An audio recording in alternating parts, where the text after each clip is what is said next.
मैंने कई बार कहा है, लेकिन आज फिर याद दिला दूं, अगर भारत में कोई एक अभिनेता सबसे ज्यादा अनलकी कहलाने लायक है तो वो है ये इंसान। एक तरह से इसे अभिशप्त भी कहा जा सकता है। बस 2 मिनट का स्क्रीन टाइम मिले और धमाका कर देता है। तब सोचो, अगर 2.5 घंटे पूरे पर्दे पर रहता तो क्या नहीं कर सकता था। लेकिन दुर्भाग्यवश डायरेक्टर्स कभी उसकी असली प्रतिभा का सही इस्तेमाल नहीं कर पाए और इसलिए हर बार फैंस थिएटर से निराश होकर लौटते हैं। लेकिन इस बार कहानी ने एक अजीब मोड़ ले लिया है, क्योंकि इस बार कैमरे के पीछे हैं ऐसे एक डायरेक्टर जो इंडिया में रहकर भी बनाते हैं एकदम हॉलीवुड स्टाइल की फिल्में। यकीन नहीं हो रहा तो उनकी पिछली फिल्में एक बार देखो, आंखें खुली की खुली रह जाएंगी। तो इस अनलकी एक्टर और हॉलीवुड माइंडसेट वाले डायरेक्टर ने मिलकर बना दी है एक फिल्म रेट्रो, जो रिलीज होते ही पूरे दर्शकों को 2 हिस्सों में बांट दिया। कुछ लोग कह रहे हैं ये साल की सबसे बेहतरीन फिल्म, तो कुछ लोग आंख बंद करके इसे कोस रहे हैं। ऐसी बेकार फिल्म उन्होंने आज तक नहीं देखी। रेट्रो में ऐसा क्या हुआ कि लोगों की राय इतनी अलग हो गई। फिल्म की कहानी शुरू होती है एक अजीब से टापू से, जहाँ रहते हैं अनगिनत गुलाम और उनका जीवन चलाता है एक क्रूर राजा, जैसे उनका जीवन किसी रिमोट कंट्रोल से चल रहा हो। राजा जब चाहे किसी की सांसें रोक दे, क्योंकि उसकी सबसे पसंदीदा चीज है मौत। हाँ, वो मौत को देखने में आनंद लेता है, उसे एंजॉय करता है। इस राज्य का नियम बड़ा सीधा है, 2 टीमें एक दूसरे से लड़ेंगी और जो हारेगी उनके एक सदस्य को राजा के पालतू मगरमच्छ का खाना बनना होगा। यहाँ मौत एक खेल है, लेकिन इसी अंधकार के बीच जन्म लेती है एक प्रेम कहानी। एक हीरो जिसकी प्रेमिका उससे नाराज है और वो उस गुस्से को मनाने के लिए गांव के सामने खुद को पागल साबित करता है, जोकर्स की तरह हंसाता है, कॉमेडी करता है, बस ताकि लड़की एक बार मुस्कुरा दे। पर कभी सोचा है लड़की नाराज हुई ही क्यों? जहाँ एक और ये हिस्सा रोमांटिक है, वहीं दूसरी ओर ये दुनिया उतनी ही हिंसक और बेरहम है। यहाँ जिसका बचपन खून में डूबा है और जिसका अतीत काला नहीं बल्कि रक्त लाल है। लेकिन कहानी यहीं खत्म नहीं होती, क्योंकि फिल्म का सबसे बड़ा ट्विस्ट छुपा है एक विस्फोटक सच में। हीरो का असली दुश्मन उसका खुद का बाप है, जिसका एक हाथ कटा हुआ है और जो पागलों की तरह अपने बेटे को ढूंढ रहा है सिर्फ उसकी गर्दन काटने के लिए। और फिर आता है फिनाले, फिल्म का वो हिस्सा जिसे पूरी तरह से दर्शकों से छुपा कर रखा गया है। इस हिस्से का सीधा कनेक्शन है भगवान श्री कृष्ण की जन्म कथा से। याद है कंस मामा और उनका मृत्यु का भय, जिसने भविष्य से डरकर जन्म से पहले ही बच्चों की हत्या शुरू कर दी थी। ठीक वैसे ही इस कहानी में भी है वो द वन जो पूरे राज्य की तकदीर बदल सकता है और जो प्यार के लिए युद्ध में कूद पड़ता है।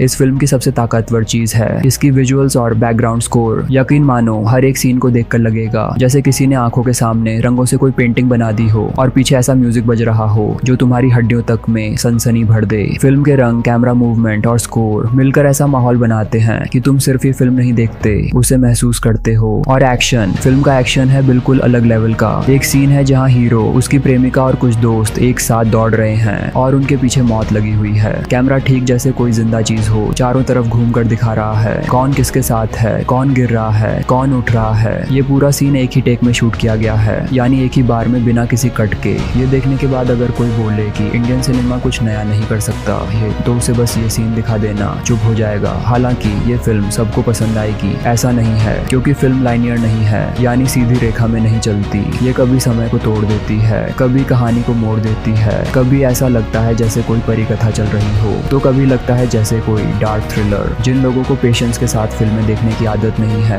उन्हें ये फिल्म जटिल और बोरिंग लग सकती है, लेकिन जो सिनेमा से प्यार करते हैं, हर सीन को डिटेल में महसूस करना पसंद करते हैं, उनके लिए ये एक अनोखा अनुभव होगा। और इस फिल्म की सबसे बड़ी ताकत है इसके आखिरी 10 मिनट। हाँ, ठीक सुना तुमने, आखिरी 10 मिनट में जो इमोशन आता है वो न सिर्फ कोई लव स्टोरी है, न कोई वॉर, बल्कि वो एक माँ और उसके बच्चे की कहानी है, जहाँ एक इंसान जो खून से लथपथ है, जिसे दुनिया विलन समझती है, वो अचानक जाकर झुक जाता है उस एक शख्स के पैरों में जिसने जन्म से उसे चुपचाप प्यार किया है। आंखों में आंसू आ जाते हैं, गले में शब्द अटक जाते हैं। ऐसा सीन जो फिल्म खत्म होने के बाद भी दिमाग में घूमता रहता है। कुल मिलाकर कहा जाए तो रेट्रो एक परफेक्ट फिल्म नहीं है। ये कोई मेनस्ट्रीम हीरो विलन की लड़ाई नहीं है, ये एक्सपेरिमेंटल है, थोड़ी उलझी हुई है, थोड़ी अलग है, लेकिन ये ऐसी फिल्म है जिसे अगर तुम दिल से पसंद करने लगो तो अपनी आंखों के तारे की तरह संभाल कर रखोगे, और अगर नहीं कर पाए तो शायद गुस्से में उठकर कहोगे ये क्या बना दिया। इसलिए फैसला तुम्हारा है, तुम क्या ढूंढ रहे हो उस पर निर्भर करता है कि तुम इस फिल्म से प्यार करोगे या नफरत। पर एक बात मैं जरूर कहूंगा, इस फिल्म को देखकर समझ में आता है कि सिनेमा सिर्फ कहानी सुनाने का जरिया नहीं है,